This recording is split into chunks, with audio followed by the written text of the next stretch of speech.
Hello बच्चों, आज हम पढ़ेंगे आसन संबंधी सामान्य विकृतियों के बारे में।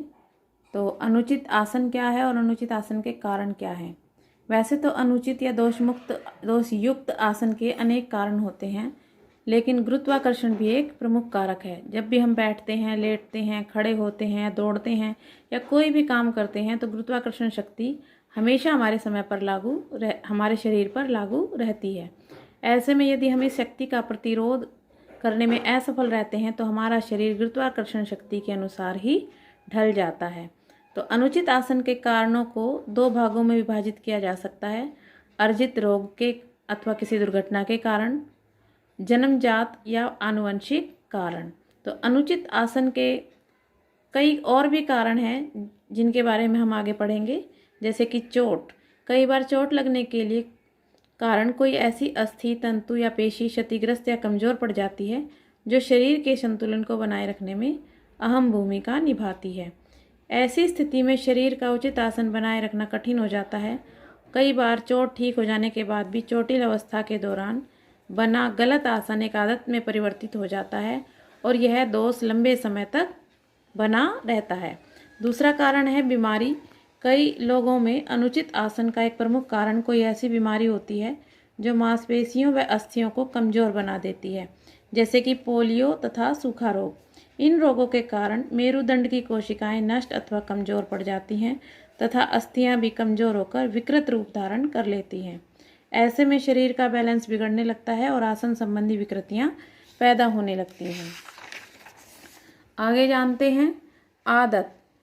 अक्सर व्यक्ति के उठने, बैठने, चलने तथा कार्य करने के दौरान अपनाए जाने वाले आसन धीरे धीरे एक आदत में बदल जाते हैं, फिर चाहे वो आसन सही हो या गलत। जैसे कि यदि कोई व्यक्ति चलते समय हमेशा अपना सिर तथा कंधे आगे की ओर झुकाकर चलता है तो यह धीरे धीरे उसकी आदत बन जाएगी, जिसके कारण शरीर जो है गलत आसन धारण कर लेगा। इस प्रकार यदि कोई व्यक्ति निरंतर रूप से भारी वजन एक तरफ से उठाता है तो यह भी गलत आसन का कारण बन जाता है। आनुवंशिकता भी अनुचित आसन का एक प्रमुख कारण है। जैसे यदि माता पिता में से कोई एक कायफोसिस या अन्य अस्थि संबंधी विकार या कमजोरी से ग्रस्त है तो उनके बच्चों में भी इसमें आनुवंशिक अवगुणों के आने की संभावना रहती है।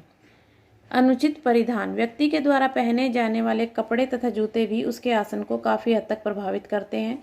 जैसे कि तंग तथा कसे हुए कपड़े या ऊंची एड़ी के जूते पहनने से व्यक्ति काफ़ी असहज महसूस करता है और अपनी असहजता को छुपाने के लिए अक्सर अनुचित आसन अपनाने लग जाता है, जिसके कारण उसके शरीर के गुरुत्वाकर्षण का केंद्र जो है अपने स्थान से हिल जाता है। इससे व्यक्ति का आसन नकारात्मक रूप से प्रभावित होता है। इसी कारण अधिक ऊंची हील,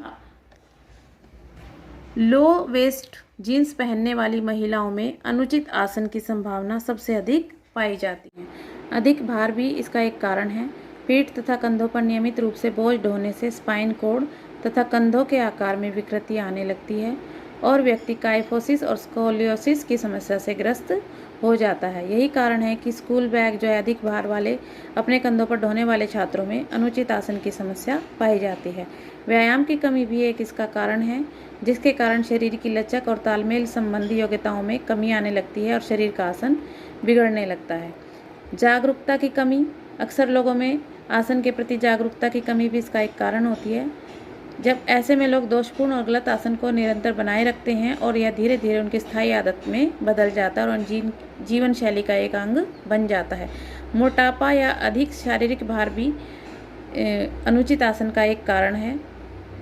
गरीबी भी इसका एक कारण है। गरीबी अर्थात आर्थिक तंगी के कारण आवश्यक तथा मूलभूत सुविधाओं में कमी होना अनुचित आसन का एक महत्वपूर्ण कारण है। व्यवसाय। कई व्यवसाय ऐसे भी होते हैं जिनमें व्यक्ति को लंबे समय तक असंतुलित तथा अनुचित अवस्था में कार्य करना पड़ता है, जैसे कि लगातार बैठे रहना या खड़े रहना। इसके कारण भी शारीरिक विकृतियां उत्पन्न होने लगती हैं। थकावट में भी लंबे समय तक कार्य करने के बाद व्यक्ति अनुचित आसन को अपना लेता है और ऐसा लगातार करने पर यह आसन उसके शरीर पर प्रभाव डालता है। गलत आकार का फर्नीचर का प्रयोग करने से भी आसन संबंधी दोष उत्पन्न हो जाते हैं।